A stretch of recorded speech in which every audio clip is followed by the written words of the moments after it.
Hi fam, welcome back to day 5. So to begin, you're going to fold your pattern paper in two, okay?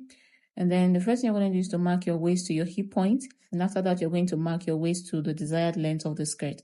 After you've done this, the next thing you're going to do is to divide your waist circumference by 4 and then add 1 inch for sewing allowance and 1 inch for your dart intake. Afterwards, you're going to divide your hip circumference by 4 and then you're going to add 1 inch for sewing allowance, and then you're going to connect this down to meet this point like so. So after you've done this, the next thing you're going to do is to mark out your band. Okay, if you want it to be 1 inch or 2 inch or 1.5 inch wide, you're going to mark it and then connect as I just did. So afterwards, you're going to go ahead now and cut off the excess. This particular one is very easy. So you cut off the band rather, and then this is what we have. So the next thing we're going to do is to create this curvy effect.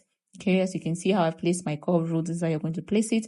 You can make it more curved, or you can just decide to slant it if you want, okay? But afterwards, you're going to go ahead now and connect straight lines across so that we can slash and spread. So after we've done this, the next thing we're going to do is to go ahead now and cut this part open, okay? So afterwards, you're going to cut this as well. Please remember not to cut all the way to the end so that you can have a little bit hanging, okay? So that we can spread it on our fabric or on the pattern paper, whichever one you're working with.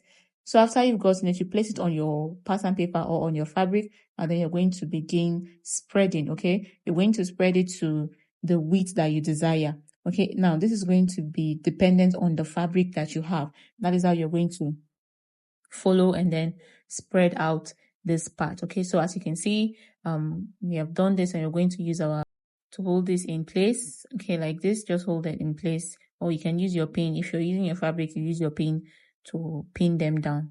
So after I've done this, the next thing we're going to do is to go ahead now and cut off the excess, and just follow the lines like this and just cut it. It's very easy. And then for this part, you're going to add your 1/2 inch or 0.7 inch sewing allowance so that you can join it to the upper part, and then trim this part as well. So after I've done this, this is basically it for the down part of the skirt. That's the bottom part of the skirt design.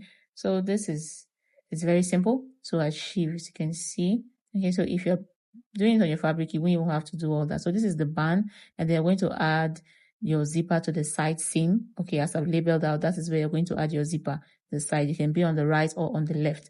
So I'm just going to go ahead now and just tape this together so that you can see how it looks like. Okay, now this might be a little bit tricky, but you just, and it's because I'm using it on paper. I just want to show you the finished look of the skirt, like everything joined together, how the skirt would look. So I'm going to go ahead now and also tape down this part for you to see. So after I finish taping it down, this is what we have, guys. That part was just proving a little bit stubborn, so this is basically it. It's very simple to achieve, okay?